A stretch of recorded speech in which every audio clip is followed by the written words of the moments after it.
Are you doing all the right things in your business, but not getting the results that you expect? Are you excited during the planning and strategy phase of a project, but then procrastinate, avoid, or get distracted when it's time to implement? Do you have goals set for your business and feel like you should be further ahead? Well, in this video, I'm going to explore some of the common mindset issues so that you can discover why it's not what you do that could be the problem, but how you're doing it. In this video, I want to talk to you about your mindset. And your mindset is your attitude and beliefs about yourself and your business. And the interesting thing is that these can be subconscious sometimes, and you may not even know what they are until you do a little investigation. And this is really important because your mindset is what dictates the quality of the results that you're looking for and whether or not you're able to generate the next level results in your business that generate the income that you're looking for. There are three things that you can look for to tell if you have unresolved mindset issues. First is when your income level has plateaued and got stuck at a certain level. And no matter what you're doing, you just can't break through. Second is when the results that you're getting, the results that you're not happy with, are starting to drive your mood and your self-esteem down. And third, you wonder if you deserve the success that you're looking for. And you wonder if God, the universe, and everybody are conspiring for you to stay down and you feel like you should just settle and be happy for what you currently have. Okay, so when you start to resolve the mindset issues that you have, you get an understanding in your heart that you do deserve the level of success and the level of income that you're looking for. You can be secure in your desire for more. And this security and confidence drives the next level results. And you actually grow into the type of person that's able to achieve the type of results that you're looking for without all of the stress. Right? We all know people, they're achieving what we want to achieve and they're doing it without stress. Well, that's you without the mindset issues. So there's one hurdle you need to overcome when you're resolving your mindset issues. And that is the internal conflict that you have about what will happen if you pursue success or if you actually achieve the income level that you're looking for.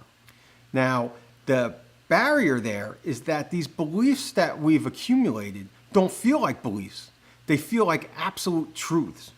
Okay, so we need a process and a way to go through and identify the beliefs that are no longer supporting the growth that we really, really want. And we need to replace them with new beliefs that will support our growth. Okay, let's go over the three-step process to eliminate any internal blocks that you might have that are stopping you, slowing you down, or keeping you from the success that you're looking for. So step one is to identify any internal conflicts that you have. This is actually a very important step. And it starts at birth. We're going to look at your belief system and how it's created. So when you're born, you're given three components. One is your desires. When you're born, there are certain things that have been placed on your heart that you're going to want throughout your life. And you may think about things that you want and say, you know, I've always wanted to live by the sea, or I've always wanted to be an artist. And that's where that comes from. I believe that when you're born, Spirit gives you these desires. The second thing is your personality traits or gifts or talents, right? And this is sort of the toolbox that you've been given to accomplish and to acquire those desires that have been placed on your heart. And the third thing are two needs. You're actually given two needs at birth. One is for safety and the other is for significance. You have to have a need for safety so that you continue to be around to achieve your desires, and you need a sense of significance because that gives you a reason to be here. Now, your parents have a responsibility to keep you safe, to install a value system within you and to socialize you. So when they discipline you and they tell you that certain behaviors are bad, if they're related to your natural talents or gifts or personality traits, you can start to think that those traits are bad. It's not the behavior, but it's those traits. And by extension, that you're bad, that there's something wrong with you. And you will stop using those traits. And you'll do that in order to get the safety and significance that you need from your parents and from the tribe. And the way most people are disciplined is that their safety and significance is withheld. In order to make it easier and to stop all the conflicts and to avoid the discipline, you will create patterns where you will accentuate the things that you were told were good and were going to be helpful and were going to keep you safe. And you hide away the things that you were told would keep you from safety or significance, being special. Now, the way you can identify how this has impacted you, and this impacts like 99.9%. Nobody is exempt from this. This would be an extraordinary person who was raised in a way where they did not have these sort of wounds growing up. You ask yourself one of these two questions. If I fail, who will say, do, or think something that I don't like? And this goes back to what you were trained to avoid in order to avoid being disciplined, right? Who will say, think, or do something that you don't like? So is there your mother, an aunt, a coworker who says, you always are reaching too high. Why aren't you just happy with what you have, right? Maybe that's an example of it. Or on the other side, if I'm wildly successful, how will my relationships change? What will my family and friends say or think about me? If you start driving a more expensive, fancier car than your family and friends, are they going to think you're hoity-toity and you're too good for them? And what does this say about them? Why that you're always bragging or showing off? What will people, think of you or say about you if you actually do become wildly successful? And these two things can give you insight into the conflicts that you may be experiencing as you go after your goals, build your business. Okay, so step 2 is reducing these conflicts, right? And we need to create an attitude and an expectation of success in your business and in your life. Okay, so the way you do this is through a morning and evening routine, and I really want to spend a bit of time on how you express your goals, right? How you set and express your goals. See, most people spend more time, more often thinking about what they're going to have for lunch than how they're going to succeed in their business and what they want out of life and their business, right? And they project these desires onto their self-conscious, and that's what they're focused on. So if they don't focus enough on their goals, you focus too much on lunch, your goals are going to be harder to acquire. Okay, so there's this concept called constant space repetition. So when you present your mind with something constantly over time, it sticks. So if you hear something 30 times in one day, it doesn't stick in your mind as well as if you hear it once a day for 30 days, right? And this is why it takes 30 days to create a habit. If you do something once a day, every day, for 30 days, it tends to stick. Your brain gets rewired based on this thing called constant spaced repetition. So, one thing is the goals, how you present your goals. So every day, twice a day or more, you should be reviewing the goals that you want for yourself and your business. And, a poorly formed goal would be something like, I want 6-figure income, or I want to be happy, or I want freedom, right? These tend to be the things that entrepreneurs say that they want. The problem is your subconscious doesn't know how to give that to you. It doesn't know how to give you happy.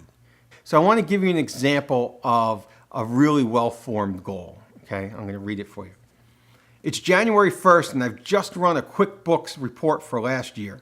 The report shows a gross revenue of $211,000.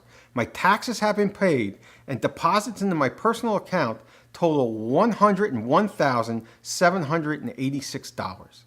I log on to my bank account, and I see all of my credit cards have been paid off. My monthly expenses for January have already been paid, and there are $26,000 in my savings account. I leave tomorrow for my prepaid ski vacation in Vail. See, giving this type of image to your subconscious over and over again, twice a day, until you achieve it, gives your subconscious something to look for, something to latch onto, something to make true. And there's emotion involved with this, right? You have a prepaid vacation, your taxes are already paid, you've exceeded the $100,000 goal. Like there's a lot of good emotion there and something to latch onto. And there's no potential conflicts here, right? This is congruent with what you want and who you want to be.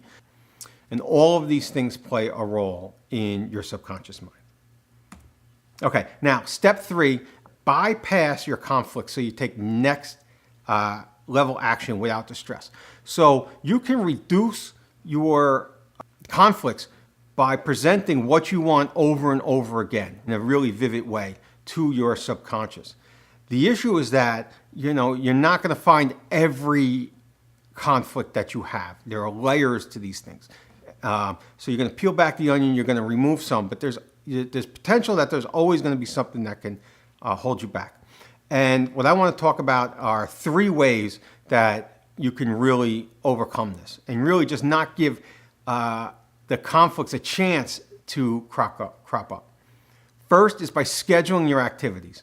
There's something that you want to do, you put it in your calendar, you schedule it, and that way you're not making the decision in real time. If you have to wake up and decide whether or not you're going to make the video, you might not make the video if you're afraid to be on camera, right? But if you wake up and the first thing you have to do is make the video, you don't have time to get talked out of it per se. You put it on the schedule, you get set up for it, and at that time you go. There's no discussion, no opportunity to be talked out of it. Second is time boxing, all right? So tasks tend to fill the available space. So with time boxing, you're going to say you're going to shoot the video and you're going to give yourself 1 hour to do it. You're going to shoot a video in 1 hour, and the best that you get at the end of the hour, that's your video, okay? And you deliver it, you ship the video out, and you get a result, and you get better at it next time, okay? But the most important thing is to get things out, get them out in front of other people. So time boxing is another way that you can ensure that that happens. Give yourself a time limit. You're done at that time. You ship the best of what you have. Okay. And the third is feelings. If you're really, racked with negative feelings at the time, you really want to procrastinate, you really have a lot of fear, or you're just being mood driven at that time. It comes time, you're at your scheduled time, you need to get in front of the camera, let's say in this example. How do you handle that? Okay, I'm going to show you the way that we do it, and this has been wildly successful. This is amazing. Okay, so what I have on the screen here are 38 feelings, and they're listed from number 1 is the most powerful feeling for law of attraction followers. These would have the highest vibration, and number 38 would have the lowest vibration. Now, whenever you're pursuing something, you want to be at the highest vibration possible. So what you can do is you can decide, and you can do this when you wake up in the morning, right? You just decide it for your day. You can say, what do I feel like right now? So right now, I have discouragement, I got to do a video, I have a face for radio, I don't want to get in front of the camera, I really don't know all the techie stuff, so discouragement. So now you say, how do I want to feel at the end of doing the video? At the end of the scheduled time box, a lot of time, how do I want to feel? Okay, so I want to feel enthusiasm. Okay, I want to feel enthusiastic that I have the thing, which is number 7. So in this case, I want to go from number 25 to number 7. Just deciding that, just looking at where you're at and where you want to go, for most people, that is going to improve your mood, going to get you like halfway there, okay? And now you could decide, because you want to be enthusiastic, how you're going to go about making the video to make you enthusiastic. So what would make you enthusiastic about doing, the video? Well, if it had a great opener so people wanted to watch the whole thing, so you're going to smile and, start the video that way. This is a very, very powerful technique to use. Okay, so that's it, the 3-step process that we use. Hey, thanks for watching. I always appreciate that. And now it's your turn. Tell me what you think about improving your mindset and what you've learned in this video. If you've enjoyed it, be sure to give me the thumbs up below and leave a comment. And subscribe to my channel so you'll always be notified when new videos are released. Have a great day. Cheers. Bye-bye.